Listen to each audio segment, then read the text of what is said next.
Caring Foundation might be one of the best kept secrets in town, okay? It's a local nonprofit, and what they do is, overall, they're trying to put the heart back into medicine. Hey, this is quite a celebration. It's, as Paula said, it's a milestone. It's our 30th anniversary. It's the release of a new program. And this program also marks the completion of an entire series of programs. It's the third volume in our Cultivating Compassion series.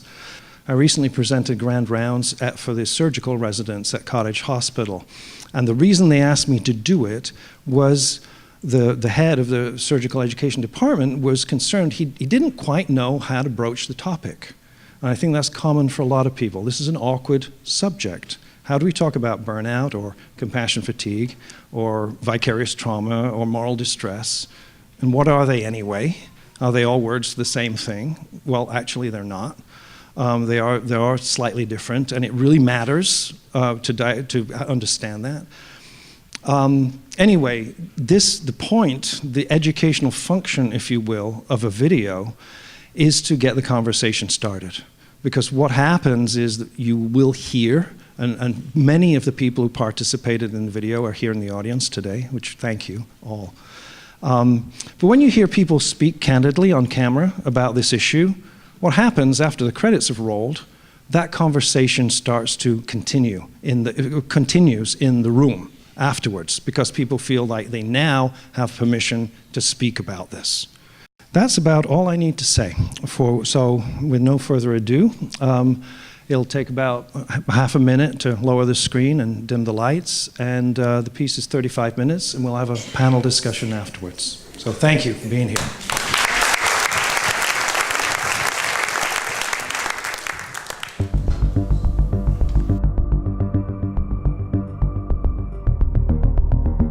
Life today is hard enough. We call it stress, depression, burnout. For that rescue, here it is, we've saved 2 people, but we're having the stress or the depression or whatever have you of, it's a new way of looking at things. And it's a fundamental change in context from the pursuit of excellence to the pursuit of wholeness. Play ball, and basically it's a form of communion. And it's also about the quality of your work. It's actually, and the competency of your work.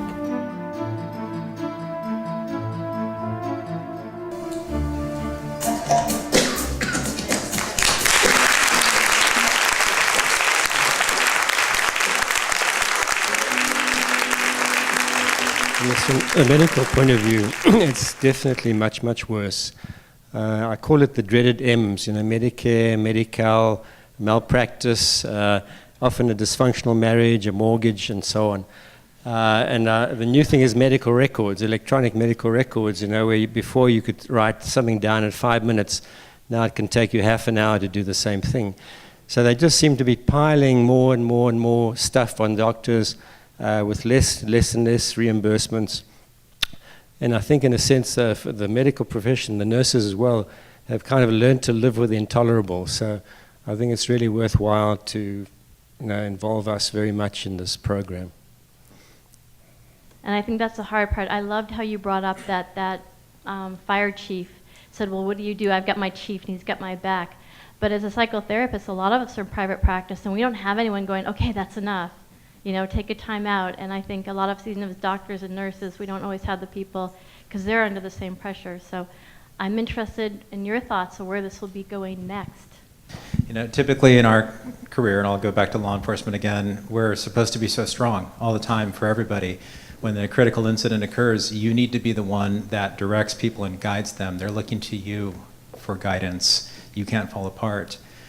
Afterward, if you weren't involved in what they call the critical aspect of it, you may just get asked to go back to work or go handle something else.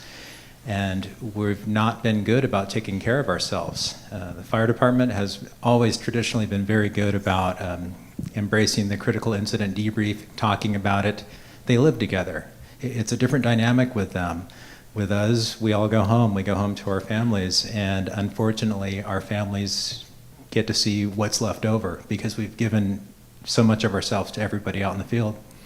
So what I want to do is bring this whole program, bring it back to public safety, to the sheriff's office in general, and implement this and start a peer support group, because as you know, we did have a very large incident that happened in Isla Vista recently, and people are still suffering from that. They're back at work, but they're not completely healed, in my opinion. So we need to do our best to make sure that they're ready to do their job properly, and also when they go home, that they're good for their family, their loved ones, their spouses, and their children. But I think just listening is a lot of it. Sometimes, like, somebody listened to you today and you were able to let it out. It's really easy. I'm tough. Give me the next tragedy. I'm ready, you know, and like, talk to me. Your daughter just went to UCLA, is in a sorority. Talk to me, and things start to come out. So I think this awareness, again, this talking, listening, whether it's your neighbor, your friend, Jenny Schatzel, you know, whoever, is really just to talk about it and let it process. I live in Isla Vista. I was on scene just a couple minutes after the last shot, and was at each one of the scenes, and in some ways have kind of been there ever since, quite honestly. And I've been asked to debrief with law enforcement personnel from the UCSB PD, Cottage, an ER doc, and some of the staff that was there that night, and a lot of others. And in the moment, I just got to tell you, when I get there on scene, I take a deep breath, and it's kind of this, you know, very calm place that, but then there is a price later on. And I know that's what, you know, anyone in a tactical situation, you go to a place that really does focus on the essentials. And then in the aftermath of that, like a tiger after a fight, a tiger, after he's been fighting, he shakes for a long, long time. Just stands there and shakes to shake off what was there. Sunday morning after Friday night, standing in front of the altar at church, serving a service, which I probably shouldn't have done. I was just fine until about the end of it, and then was just convulsed with sobbing. I couldn't stop for 2 or 3 minutes. And there is a price for being there. You know, I love my cops. I love my fire guys. I love my ambulance guys. You know, the responders. But there is a price that they pay that the county, the city, the state, all the people need to pay attention to. And, you know, as Abraham Lincoln said, to care for him who shall have borne the battle. And those that bore the battle, we need to come alongside of. And I'm so grateful for this year. Thank you, Simon. So the point of this particular program is not so much the after-the-fact care, but what can we put in place beforehand so that there's more resilience and more sanity in the way we decide and how much we bite off at any one time. So that, and what we found were that these, I mean, everybody here has been in their field a good long time, and we were interested in how are they still doing what they're doing. They must be doing something right. Okay. No, I think the point you make in the film is exactly on key, the 4 A's, teaching awareness and mindfulness. If we taught every 8-year-old mindfulness, the next generation, we would end a lot of violence.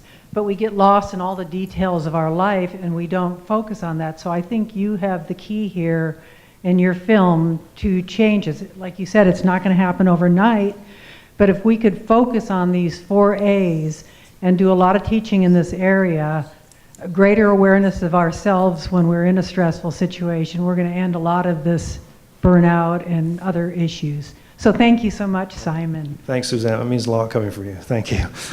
So there is a broad range of cultural changes that need to take place, and I think this is a wonderful, wonderful place to start. So thank you. Thank you. This is one of the first things that you've done, which is to educate. And so I'm hoping that somebody somewhere is going to be that person that will implement some of these ideas to bring now the education that you have out farther. This needs to be on the duty belt of law enforcement, right along with handcuffs and mace and tasers and everything else. But what we do as our supervisors so many times that if somebody's having a problem, we ignore it. And we just don't do anything about it. And if there's a resource for that person, we simply take a card and slide it across the table and say, call that number if you need help. We need to not be doing that. We need to recognize when people are having issues and just sit down and talk with them. As far as implementation goes, this really is a kind of a foot in the door program because it is modular. You can do it in 3 sessions. So it's not asking for an entire organizational shift. And by getting the foot in the door and getting the conversation started, then other things can happen. And in fact, we hope that this program actually helps people make the case for investing in more work like this that is very necessary.